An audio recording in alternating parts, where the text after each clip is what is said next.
¿Qué tal, amigos? ¿Cómo están? Muy pero muy buenas noches. En este momento está bajando más todavía la temperatura. Lo estoy señalando porque mis dos compañeros acá se vinieron de verano y se me están haciendo los valientes. Pero vamos a estar enseguida con esos datos. A ver, ahora mismo les quiero comentar que la temperatura está en 9 grados. Y ellos se me están haciendo los valientes acá de ropita de verano. Hoy tenemos temas que se relacionan como siempre, pero que van por cuerdas separadas. Uno,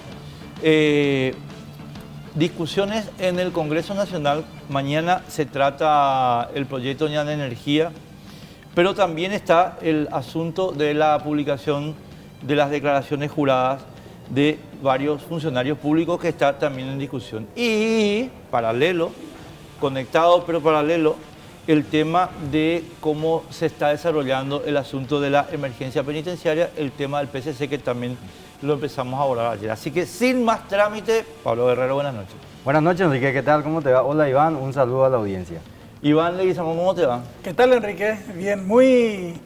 Iván Ciclón. Iván Ciclón. Yo estoy en minoría hoy acá. Claro. ¿Qué tal, Pablo? Bien. Buenas noches. Como pocas veces. Como Te pocas podemos veces. derrocar violentamente. Sí, es verdad, es verdad. Así que me voy a quedar en el molde tranquilo. No te va a convenir hacerte el loco acá. No, pero yo, en serio, usted está mal del termostato, sin mentir. O sea, mal luego. Y No, estamos- pero tampoco para traer un saco abajo, una tricota, Y tener tengo tres más ropa- remeras otra y vez. tengo más ropa abajo. No, habla bien de vos eso, No. ¿eh? Bueno, a ver, empiezo, Pablo, contigo, Sí. porque una Cámara de Apelaciones ordena hoy la publicación de las declaraciones juradas de Benigno López y Daniel Correa, ministro de Hacienda y presidente del Banco Nacional de Fomento, respectivamente. Así mismo es, el ciudadano Hugo Portillo había hecho esta presentación, fue rechazada por una jueza y la Cámara de Apelación le dice que sí. Hoy estuvimos hablando con José Agustín Fernández, aquel juez que un 22 de diciembre, un caluroso día del año 1992, descubre los archivos del terror y se enfrenta a un policía de la época. Y hoy mismo él había firmado junto a sus colegas esta decisión que puede significar, nosotros hoy lo calificamos como el 2 y 3 de febrero de la transparencia pública. Así luego. Así directamente. O sea, esa importancia le estás dando vos a este Yo evento. particularmente porque esto es el inicio apenas de lo que puede venir después. Claro que esta resolución habla de los últimos 20 años, pero de todos modos es muy importante porque también hay un contexto político muy interesante. Hablamos siempre del famoso pacto y estamos a 13 meses de las próximas elecciones municipales. Así es que vamos a ver qué tuvieron y qué tienen hoy los actuales candidatos, las principales autoridades, desde qué momento se enriquecieron, cómo hicieron. Ahora, una pregunta ahí, Pablo, para que la gente entienda también, pero yo me pongo entre los comunes. Pero ¿por qué la resolución habla solamente de Benigno y de Correa, verdad? Exacto, sí, sí, Y sí, sí. vos decís que a partir de eso se puede extender a todos los demás. Así mismo, hasta ahora es interpartes, digamos, ¿verdad? Pero puede ser erga omnes, ¿en qué sentido? En el sentido de que la Contraloría Nacional, hoy justamente había hablado ya Camilo Benítez, y decía que nosotros no estamos de acuerdo, decía él, porque hay dos leyes que se contraponen y que la Corte debe definir. Pero con esto, a mí ya me obliga a ir preparando el terreno para alzar informáticamente todas las declaraciones juradas que yo tengo, decía él. Y estamos hablando de casi 1000, 2000 aproximadamente. A partir de ahora ya la discusión es una cuestión de soporte informático más que nada. Es decir, de levantar. La Contraloría no va a apelar esto como había No, hecho Enrique él- García, Él dijo que va a acatar esta decisión. sin apelación. Sin apelación porque él esperaba este tipo de resoluciones judiciales para poder levantar en la web de Contraloría. Una última sobre el punto, pues, así quiero, de curiosidad nomás. Magdalena Narváez, la jueza que había rechazado el pedido, ¿qué hacemos con ella? Qué buena pregunta, ¿eh? No, yo creo que hay que Es destituirla. muy buena pregunta. Hay que destituirla. Claro, porque ¿cómo se entiende que ella interprete de una manera y la Cámara de otra manera? No, pero independiente, vamos a suponer que la Cámara, la señora interpretó en sentido antirrepublicano toda Exacto. la normativa paraguaya. Sí. sí. Es decir, mantener en secreto como si esto fuera una monarquía. Y por tanto, a mi modo de ver, ella no puede seguir siendo jueza ningún día más. Claro, en caso de duda siempre se favorece la transparencia. Y en este caso yo creo que ni siquiera hubo dudas, porque el funcionario público tiene vida pública, aunque muchos dicen que tiene vida privada. Sí, en tanto y en cuanto afecte su vida pública. Y en este caso, creo que fue legítimo el pedido, se apuesta por una transparencia y se logra esto. Así es que yo creo que no hay motivos para negarse a un pedido como este. No, totalmente. Iván, a vos acá ayer estábamos hablando del tema de la ley de emergencia penitenciaria, pero lo estábamos haciendo, digamos, como referencia del PCC, y por la razón que queremos desarrollar contigo es, bueno, si el PCC obliga a tomar una ley de emergencia penitenciaria, que entre paréntesis, ayer hicimos consideraciones sobre su constitucionalidad y compañía, bueno, creo que es justo y necesario que la gente que nos está viendo tenga también mayores evidencias de por qué el PCC es la excusa para todo esto, el PCC en Paraguay. Yo creo que es el momento oportuno. Bueno, ¿qué mejor motivo que una masacre? Son 10 paraguayos que murieron. ¿Y por qué se puede, que no se malentienda, pero hay que verle por lo menos algo rescatable a esta situación? De que la masacre que ocurrió en San Pedro evidenció de que el sistema penitenciario no es que colapsó ahora, ya está colapsado hace ratísimo. Entonces, Paraguay no tiene un sistema, un régimen penitenciario como sí lo tiene, por ejemplo, Brasil, que clasifica a sus presos en 5 penitenciarías federales de máxima seguridad. Brasil, por ejemplo, le tiene a los peores criminales de su sistema en 5 cárceles y no les tiene más de 6 meses en cada cárcel, le va muriendo. Rotando. Por ejemplo, Jarvis Jiménez Pamao, él fue extraditado en diciembre del año 2017, él fue a la cárcel de Mossoró, a 4.000 kilómetros de aquí de Asunción, en el estado de Río Grande del Norte. Él ahora ya pasó a la Penitenciaría Federal de Portobelo. O sea, y tampoco en Brasil avisan, le vamos a mudar Gina. No, hacen nomás ya los cambios internos. Es algo así lo que se tiene que hacer acá en Paraguay. Necesariamente y lastimosamente ya se deben clasificar los presos. ¿Por qué? Porque en una misma prisión están miembros del Comando Vermelho, del PCC, del Clan Rotela. De por ahí se va y te entra un padre de familia que no pagó la cuota de mantenimiento de su hijo y se va y se mete con el Clan Rotela, entonces termina contaminado. Entró por prestación alimentaria y termina siendo un miembro de una facción criminal. Entonces, la ley de emergencia penitenciaria principalmente tiene un objetivo claro, que es recaudar dinero o que la habiliten rubros. O sea, que la habiliten rubros para la construcción supuestamente de 5 cárceles, pero ojo, ese cuento que no nos quieran venir ahora lo de este gobierno a decir que es una idea de ellos, porque el proyecto de construcción de 5 cárceles ya está del gobierno de Nicanor Duarte Fruto, Fernando Lugo, Federico Franco, Horacio Cartes y ahora Marito. 5 presidencias. Es el mismo proyecto de siempre, nunca varió. Carla Basigalupo cuando asumió con bombo y platillo había dicho vamos a construir 5 cárceles. Después se quedó Eber Martínez, dijo lo mismo. Antes fue Lorena Segovia, Sheila Abed. Todos los últimos ministros de justicia vienen prometiendo lo mismo. Y yo creo que este es el acontecimiento más importante que debería derivar ya, sí, por primera vez en este... Enseguida vamos a desarrollar este tema. Ahora nos vamos un ratito exterior, estimado amigo, porque nuestro compañero Luis López está en el allanamiento de una bodega que justamente distribuía cocaína. Luis, ¿vos me estás escuchando? Sí, te escucho, Enrique, perfectamente. Y estamos justamente en esta bodega que se encuentra sobre la calle Teniente Fariña, entre Independencia Nacional y Nuestra Señora de la Asunción. La bodega de Don Iván es el nombre de este lugar. Está con nosotros el fiscal Hugo Volpe para contarnos detalles de lo que encontraron en este lugar. ¿Cómo llegaron también aquí, fiscal, a esta bodega? Muy buenas noches, un saludo especial para la audiencia. Sí, a través de trabajo de inteligencia realizado por la Secretaría Nacional Antidrogas se pudo detectar que en la bodega Don Iván se procedía a la comercialización de sustancias prohibidas en la ley 1340, en particular en este caso de supuesta cocaína. Una vez que ingresó la comitiva, en la parte superior de la vivienda donde residía uno de los sospechados de la distribución, estaban procediendo a lo que se le denomina el corte. Estaban empaquetando en los moños la supuesta cocaína. Al ver la comitiva intentó arrojar al basurero. Se procedió a realizar una búsqueda y se pudo detectar una cantidad considerable, ¿verdad?, de supuesta cocaína. ¿Cuántas personas estarían involucradas en esta causa? 3 personas.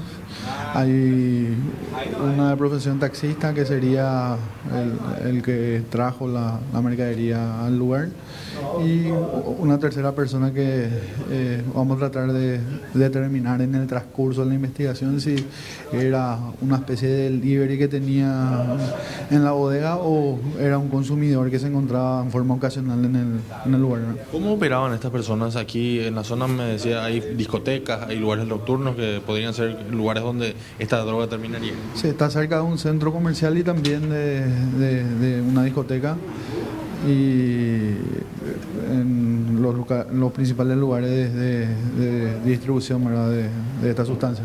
¿Podría ser a través de delivery o en la entrega en los mismos locales nocturnos? Sí, así mismo. En el mismo local se procedía a la comercialización, que el trabajo que se pudo detectar, y también no se descarta que puedan trabajar con la modalidad de delivery. Muchísimas gracias. Dale, cuando guste.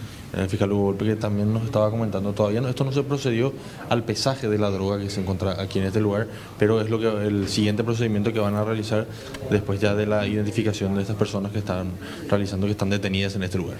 Pedro, ¿y por qué que ahora no le va a dar paso?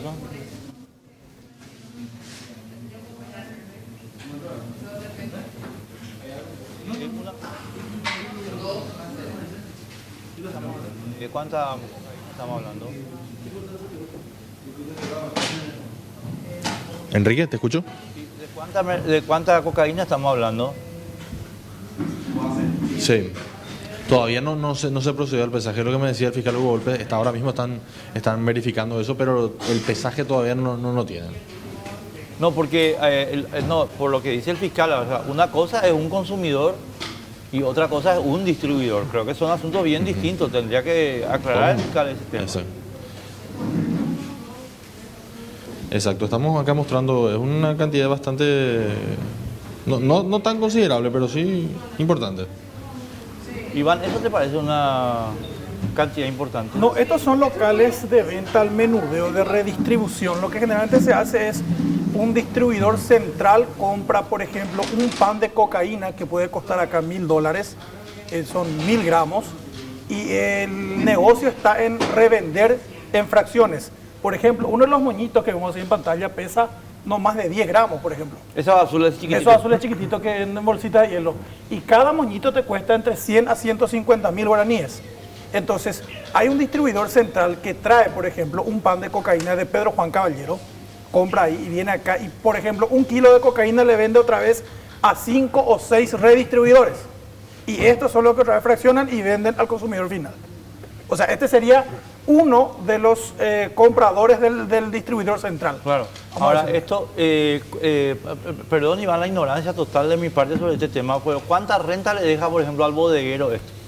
Y seguramente va a ganar fácilmente 50.000 guaraníes por cada moñito. ¿Por cada moñito? Sí, claro, por cada moñito. Fácilmente 50.000. Hay que descontarle, por ejemplo, el gasto, si es el taxista el que le hacía el delivery, hay que descontar seguramente el honorario del taxista, porque lo que generalmente se hace es se venden en discotecas. Este tipo de modalidad opera de la siguiente manera. Hay un local, un lugar en este caso de distribución, de ahí vienen a retirar los distribuidores o los de tipo delivery, en este caso un taxista. El vendedor seguramente recibe en su teléfono celular el pedido, por ejemplo, tráeme 10 dosis acá en tal discoteca. Entonces él le llama al taxista, viene, le da las 10 dosis y tiene que traerle, por ejemplo, 1.000.000 de guaraníes. Y 100.000 se queda el taxista y el 900.000 para el vendedor. Y 50.000 guaraníes sería la ganancia limpia por cada dosis. Por cada dosis. Y este sería el último eslabón de la cadena. De aquí ya pasa directamente al consumidor. Claro, él ya es el vendedor, este ya tendría que ser el vendedor al consumidor final. Por eso decía, de Pedro Juan viene la cocaína, bueno, para que se entienda, se trae pasta base de Bolivia, se cocina en Paraguay. Ahí se produce lo que es la cocaína apta para consumo, porque la pasta base no se puede consumir. Es como cocaína cruda. En Pedro Juan Caballero, de vuelta, ya se obtiene 1 kilo de cocaína para consumo. Y esa cocaína es la que generalmente viene por encomienda. Ahora ya casi no se usan mulas, ya viene por encomienda. Entonces, hay una persona que compra acá ese pan de cocaína y parte en 5 o 6 pedazos. Y él revende otra vez a este tipo de distribuidores que son a su vez los que entregan al consumidor final, al adicto. Qué bárbaro, qué loco, qué desarrollado está el tema. Luis, ¿algo que agregar ahí en el local? En Don Iván justamente no es tuyo, ¿verdad? No, es mío. Cerquita del Ministerio del Interior. ¿Está? Sí, esto está en una cuadra del Ministerio del Interior. Luis, ¿me escuchás? Como decía el fiscal, esto está cerca también, como viene por... Te escucho. No, Enrique. simplemente que No, a para ver si decir hay algo que nada más agregar que lo ahí. que señalaba el fiscal. No, para aclarar, o para decir nomás, el fiscal justamente señalaba que está cerca de zonas de discotecas, que podría ser el lugar donde termina esta droga, como bien explicaba Iván. Correctísimo, sí, es verdad. Y Ahí. está en la Boca del Lobo también, porque está ahí el Ministerio del Interior y la Comisaría Tercera. Pero ¿quién va a sospechar? ¿Eh? ¿Quién va a sospechar? Son los lugares. ¿O te pensás que la comisaría van a permitir si saben que está frente a su comisaría? Pregúntame por mí eso, pregúntame. No, bueno, esto es motivo de cambio de comisario, por ejemplo. Y claro, Iván, o sea, Y la tercera es una de las comisarías más apetecibles, te cuento. ¿y por qué? Y bueno, porque está en el microcentro, Ah, claro. Bueno, entonces, preguntame un poco, el comisario... Conste que el comisario de la tercera trabaja muy bien. Comisario principal Edgar Galeano, Yo no, muy operativo. con todo respeto no pongo la mano en el fuego. No, está bien, no, yo tampoco te cuento nomás. No, pero lo que digo es que hay que ser muy arriesgado para instalarte en la Boca del O Lobo. muy Muy arriesgado osado. o muy seguro. O muy seguro. ¿Verdad? Una de las dos cosas. Eh. Porque, ahora, está bien, obviamente, está Sí, centro de... ahí estamos viendo esto Claro. en mapa. La relación entre la bodega de Don Iván y fíjense ustedes, acá está el Mall Excelsior y el Ministerio del Interior, una cuadrita. Claro. ¿Ve? Así que está esto. Y la tercera está acá. Acá, la comisaría tercera. Sí, Sí. sí. Así que, pero perfectamente protegido el señor Don Iván. Y hay una disco ahí cerca también. Sí, ahí. No la que está frente al mall, hay otra que está, la que era un ex cine. Y hay una discoteca gay también ahí cerca. Claro, sí. esa es la que está diciendo. Es la que Pablo. estoy diciendo. Sí. Sí. Un ex cine. Ese era local de Ex cine. cine Cosmos. ¿Cómo vos conoces eso? ¿Eh? No, Me pregunto. conozco el cine y conozco la discoteca, se llama, creo que tenía un nombre medio tropical. Hollywood. Hollywood. Hollywood, man. No, y Hollywood se ¿Y vos llama. cómo sabes Hollywood? Y yo paso por ahí. Bueno, se encontró cocaína, punto. No, qué bárbaro, o sea, no, increíble cómo es el operativo. Pedro, avísame cuando estemos con la senadora. Bueno, Esperanza Martínez, ¿cómo te va? Sí, buenas noches, Enrique, ¿cómo estás? Bien, gracias. Un saludo para vos, para todo el equipo que te acompaña. Gracias, sí, estamos acá con Pablo Guerrero y Iván Leguizamón. No, Esperanza, queríamos rápido abordar un poco contigo sin gastar demasiado de tu tiempo el asunto del proyecto Ñane Energía. ¿Cuál es la perspectiva ahora después de todo el discurso que se bajó desde el gobierno en contra de este proyecto? Bueno, en realidad lo que hizo el gobierno es aportar algunas cosas que mejoran el proyecto, que nosotros no tendríamos objeciones de colocar la versión diputados, pero hay dos elementos que son fundamentales y estratégicos para desactivar en realidad el proyecto. El primero tiene que ver con el artículo que establece, digamos, la tarifa, para nosotros una tarifa nacional pública, como una política energética, y el gobierno empieza a hablar de descuentos, no de tarifa, y habla de un descuento hasta, cuando nosotros hablamos el primer rango 90% absoluto, ellos dicen hasta, es como el tema del tabaco, Enrique, vamos a irnos desde el 18 hasta el 30, y nunca pasamos del 18, entonces ahora es hasta 90, puede ser 1, 2, 3, hasta 90. Entonces, en realidad, la ley no garantiza absolutamente qué porcentaje de reducción va a haber. A ver Esa si es la entiendo bien. trampa Esperanza, a ver si de la entiendo versión bien. diputados. Sí, perdóname la interrupción porque quiero saber si entiendo bien. El gobierno Sí. deja en manos de sí mismo otra vez la decisión arbitraria, discrecional de implementar o no las disposiciones de la norma. Así mismo es. Es casi como el criterio del tabaco. Cuando nosotros decíamos queremos que sea el 30%, pero el 30%, ¿verdad? El gobierno dice no, vamos desde el 15 hasta el 30%. Bueno, en la práctica no pasamos del 15, después pasamos a 16, 18, en 7 años aumentamos 1 punto por año. cuando tenemos que subir a 60 o 50. Entonces aquí la trampa es esa, Enrique, hasta 90, bueno, es de 0 hasta 90. Entonces en realidad cambia la filosofía política. Para nosotros esta es una tarifa pública nacional, es una política de tarifas energéticas que ayude a la gente más pobre y sobre todo a los pequeños emprendedores. Esto es a favor de la lucha contra la pobreza y del desarrollo de las pequeñas industrias, comercios, servicios que pueden guardar más dinero en el bolsillo e invertir en su empresa o bien en las familias, que las familias inviertan en otros rubros, en la alimentación, en el transporte, en la educación, en lo que quieran que sea necesario para las familias. Por eso que es un cambio político y un cambio, digamos, de filosofía. El otro es un descuento que lo va a hacer de bueno, que es el gobierno cuando se le ocurra.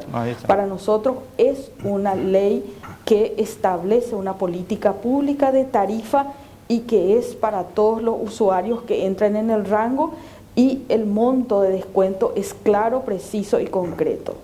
Pablo. Sí, buenas noches, senadora, ¿cómo le va? Sí, buenas noches, Pablo. Una consulta para que la gente entienda. Esto el Senado trata mañana en su sesión ordinaria en segunda vuelta. Es decir, necesita de 23 votos para ratificarse en su posición inicial. ¿Hay esos 23 votos? Bueno, yo espero que tengamos los 23 votos. La otra vez creo que llegamos a casi 30 o 31 votos, ¿verdad? Pensando que los colegas van a mantenerse en su posición y todos aquellos que acompañaron la sanción, la media sanción de la primera vuelta, estén manteniéndose firmes con su misma posición, creo que los votos sobran. A no ser que haya habido algunos tipos de cambios a través de este pacto político que recientemente tuvieron ambas cámaras con la designación de la mesa directiva. Si ahí se cambió el tablero, no sé decirte, pero tengo confianza que mañana la Cámara de Senadores pueda aprobar, ratificarse en la versión senadores, que en caso contrario desaparece la ley, se desvirtúa la ley, en realidad puede haber o no ley, porque finalmente el gobierno tiene en todo momento la potestad de hacer descuentos de cualquier tipo a cualquier sector. No se convierte en una garantía de derecho humano como pretende esta ley. O sea, para mí está claro, Pablo, y Esperanza, que digamos, el gobierno efectivamente desvirtúa el proyecto, pero Esperanza, yo lo que creo que desde el punto de vista mediático, los que están impulsando la norma tienen también que contestar esa crítica que se hizo particularmente desde Pedro Ferreira, el presidente de ANDE, diciendo esto no se puede financiar. Y que la razón por la cual el gobierno hace la transformación que vos mencionás, que creo que es evidente que efectivamente se reserva el derecho de hacer o no los aumentos, pero el gobierno se agarra del argumento de Ferreira para decir no podemos abrir esto como norma genérica, lo vamos a estudiar discrecionalmente en cada caso. No, en realidad el proyecto de ley tiene clara el financiamiento, son aproximadamente 150 millones de dólares que fue calculado en una audiencia pública estimada con los propios funcionarios de la ANDE y el propio presidente de la ANDE. Yo lastimosamente no tengo aquí el audio de la presentación que hizo el presidente de la ANDE en una audiencia pública, pero en realidad él nos había dado la razón y decía que era técnicamente viable, pero que había que hacerle algunos arreglos. Son 150 millones de dólares que salen de los fondos sociales, porque estos fondos sociales hoy son destinados en realidad para hacer campañas políticas, para elecciones de reinas, para pagar gastos de todo tipo, sin ningún tipo de control ni auditoría, y que finalmente son la caja discrecional de las campañas políticas de los gobiernos. Entonces, hoy, en vez de que esa plata que no tiene control, que se usa discrecionalmente y que no ha tenido el impacto que se esperaba sobre políticas sociales que realmente transformen el tema social en el Paraguay, destinemos para lo que es su objetivo de acuerdo al tratado. En el tratado no se habla de gastos sociales, en el tratado se habla de tarifa y que la tarifa tiene que estar directamente relacionada, digamos, a los costos de la energía. Y lo que sobra tiene que al año siguiente o servir para bajar o servir para aumentar los costos. De esos excedentes es lo que hoy se entiende como gastos sociales. Pero en realidad los gastos sociales no están previstos en el convenio. Lo que sí está prevista es la tarifa y lo que nosotros estamos haciendo es usar esos gastos sociales para la tarifa, porque ese es el objetivo del convenio, garantizar energía eléctrica a nuestros países, sobre todo hoy que la energía eléctrica ya es considerada como un derecho humano fundamental. Con el desarrollo tecnológico hoy no se puede vivir sin energía, no se puede no refrigerar los alimentos o no tener condiciones para la atención de la salud o para emprender cualquier emprendimiento económico, no se puede tener un pequeño comercio sin luz. O sea, hoy es un derecho humano fundamental. Esperanza. Y creo que es una excusa para no en realidad utilizar esos recursos que, claro, tienen casi siempre un uso discrecional político más que un fin real de hacer una inversión en el ámbito social. Mira lo que te voy a decir, y lo digo acá con Pablo por si de repente nosotros nos quedamos discutiendo, pero yo personalmente creo que el proyecto es correcto, el proyecto original, Pablo. Y te digo que es correcto por dos razones. Una es la que está explicando Esperanza, que efectivamente creo que nadie le va a poder discutir a Esperanza Martínez el elemento de que los tratados de las binacionales no habilitan a utilizar los fondos sociales como se están usando, y esto sería aplicar esos fondos justamente a la energía eléctrica. Y me parece importante señalar, Esperanza, en ese aspecto que estás mencionando, quiero subrayarlo particularmente, que es mucho más demagógico y mucho menos rentable y mucho más peligroso y mucho más, entre comillas, populista en el mal sentido del término, usar los fondos sociales como se están usando ahora, que aplicarlos a la tarifa de energía eléctrica. Yo por lo menos no tengo nada que objetar sobre ese tema. Y lo segundo que te quería decir nomás es, creo que sin embargo hay que trabajar mucho en la comunicación de este proyecto, porque te lo digo con todo, con el ánimo de que esto se apruebe. Creo que no se difundió correctamente y por eso el discurso del gobierno tuvo todavía algún andamiento, incluso mediático. Mira, yo te diría, Enrique, que al contrario, creo que tanto los tres partidos o sectores políticos que estamos apoyando, tanto el Partido Liberal Radical Auténtico como el Frente Guazú, como el PDP, hace más de 6-7 meses que estamos saliendo. Hoy se estaba produciendo una reunión, creo que hacia la zona de Canindiyú o Misiones. Habían 2 eventos con más de 250 personas, o sea, todos los fines de semana la ingeniera Canese, el ingeniero Ricardo Canese están recorriendo el Paraguay. Mañana va a haber movilizaciones en varios distritos del Paraguay. O sea, yo creo que la gente está a favor de este proyecto, entiende por qué, Enrique, es tan importante. Me hace acordar de nuestra época de la gratuidad de la salud. ¿Por qué tiene tanto impacto esto? Porque son gastos de bolsillo mensuales. Así como las personas mayores que son hipertensas, diabéticas, todos los meses tienen que gastar, entonces se convierte como parte del gasto familiar. La energía es parte del gasto familiar. Y si nosotros podemos reducirle ese gasto familiar hoy, que hay una crisis, que estamos en desaceleración, en que hay miles de factores que se unen para que en este momento haya dificultades económicas en la microeconomía, en la economía de las familias.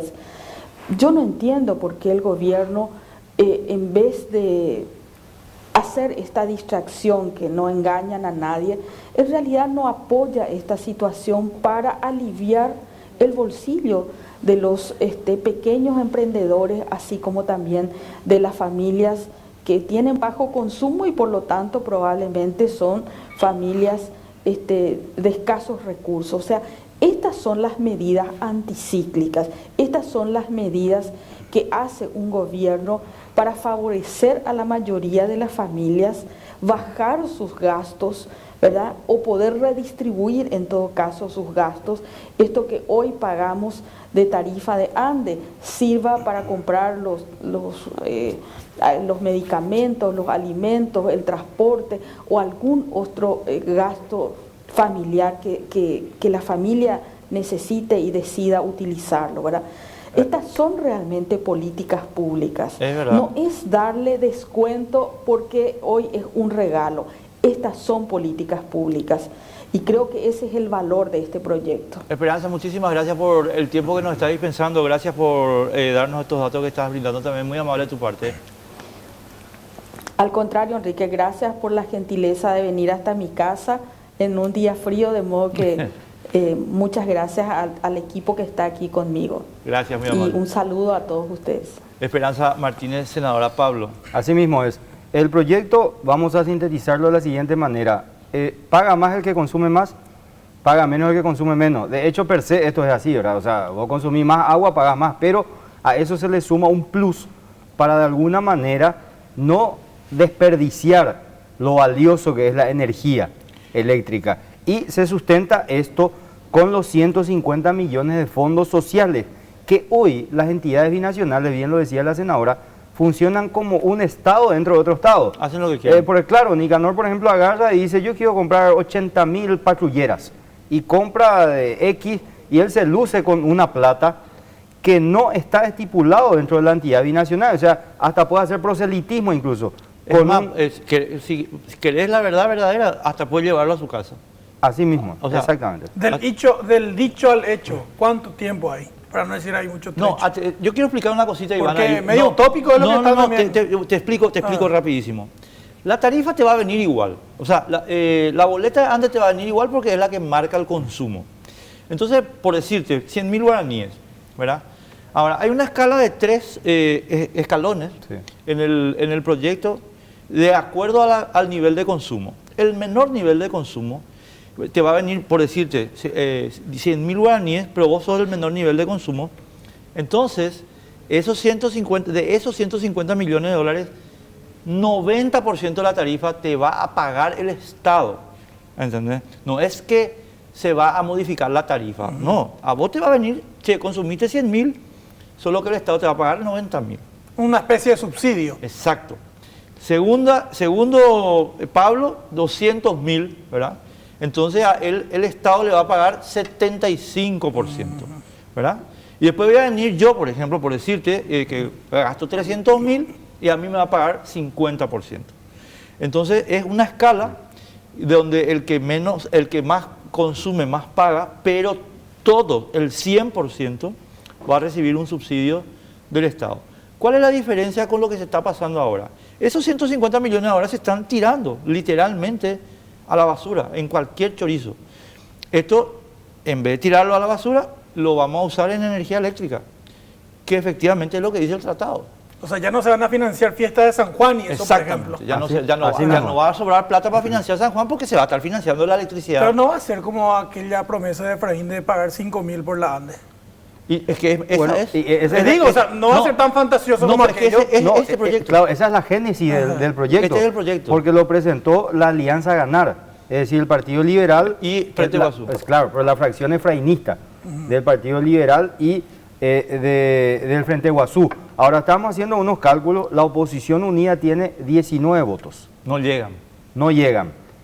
Necesitan prestar 4 votos de algún colorado. Yo no sé si los llanistas Le van a apoyar a le los van a efrainistas. poner la tarima a Efraín para que festeje este proyecto, o a alguien del Frente Guasú. Entonces van a recurrir a los colorados. Y habría que ver de los 17 colorados. O sea, vos de los 10, en los 19 ya no estás metiendo al llanismo. No. No, porque es como No. agarrarle caíno a Efraín, Sí. hacerla así y la hace, Claro, la o sea, hace recorrer. ¿te imaginas Zapata deseándole Sí, caer a otro vato? sí, No, algo así. Jamás.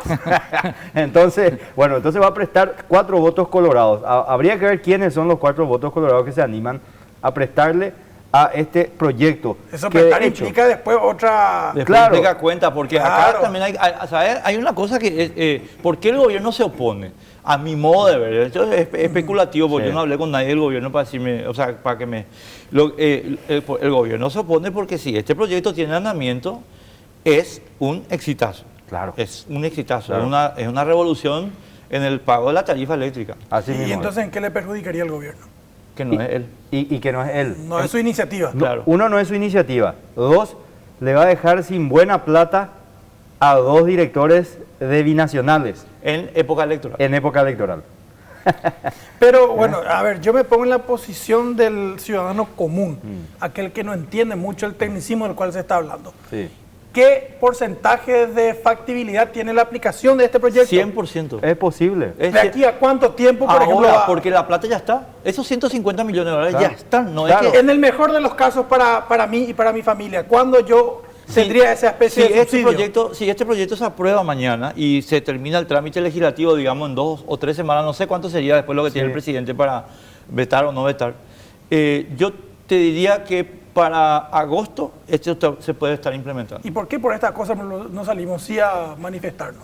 Y bueno, y eso es lo que le indicó Enrique a la senadora. Le faltó más comunicación al Frente Guazú, especialmente, porque el Frente Guazú es el que está muy fuerte con este proyecto, porque no supo hasta ahora desbaratar las críticas que vienen del Poder Ejecutivo con relación a este tema. Pero las críticas del Poder Ejecutivo son críticas políticas, no técnicas, por lo que estamos hablando, porque si mañana el Senado se ratifica en su posición 23 votos, luego a diputados y es una decisión final ya de diputados, ahí se tiene que sancionar, estarían festejando los del Frente Guazú y los de la Alianza Ganar, en este caso el Partido Liberal, el sector efrainista, con votos colorados. O sea, políticamente, ¿verdad? Hoy día es impensable eso, más aún cuando desde el gobierno se hizo críticas a este proyecto, pero críticas que no tienen un asidero técnico, No, porque básicamente. la plata está. O sea, el problema es que la plata está, ¿entendés? Y fíjate, y termino con esto porque me parece nomás que hay que señalar, no. La tarifa, Iván, te viene así como te está viniendo ahora. Ni un cambio. O sea, el tipo que se va a leerte el medidor, ese va... Claro. ¿entendés? ¿Y cómo se va a operativizar ese pago? Porque vos cuando presentas la tarifa, ahí mismo se genera el descuento. O sea, claro, ahí está, a mí me va a venir mi factura 130.000. Sí. Ponerle que, ¿verdad? Sí. ¿Y yo me voy con 130 a pagar o cómo? No, vos te vas con Ajá. tu cosa, pero vos ya sabés que tu descuento es el 90%. Te van a aplicar un descuento. ¿Entendés? Che, Ahora, ¿dónde puedo manifestarme? Ahora, ¿qué se gana con esto? En primer lugar, que vos no desperdicies la energía. Es decir, acá los perros prenden todas las luces, ta. Entonces vos, ¿qué haces? Agarrá y cuidás. Apaga tal luz, porque en el fondo la sobrecarga de energía hace que tu barrio se pueda quedar sin energía No, eléctrica. además- Y subir de categoría a nivel de consumo. Exacto. Claro. ¿Entendés? ¿Entendés? Así Vos, mismo. al subir de categoría, conste que yo estoy, aparte señalo esto, Pablo, como yo creo que los paraguayos tenemos derecho a consumir mucha energía. Nosotros somos El el excedente mayor de- productor claro, per cápita claro. del mundo. Sí. Y sinceramente que venga este gobierno o cualquier gobierno con un discurso Chávez, apaguen las luces, yo le quiero sacar el dedo medio. No, claro, por supuesto. Ahora, siempre y cuando también hoy día el gobierno tiene que cambiar su visión con relación a las energías, ¿verdad? ¿En qué sentido? En el sentido de que hoy casi ya no es el negocio vender. Hoy el negocio es consumir e instalar las líneas de transmisión en las zonas fronterizas, que eso sería un imán para las empresas brasileñas, que vengan a nuestro territorio con energía barata. Y fíjate que hace 20 años atrás era impensable tener una placa eléctrica para cocinar. Así mismo. Hoy día casi todo el mundo lo tiene. Es más, si no tenés sos... Bueno, tenemos que irnos a la pausa. Estamos de vuelta enseguida.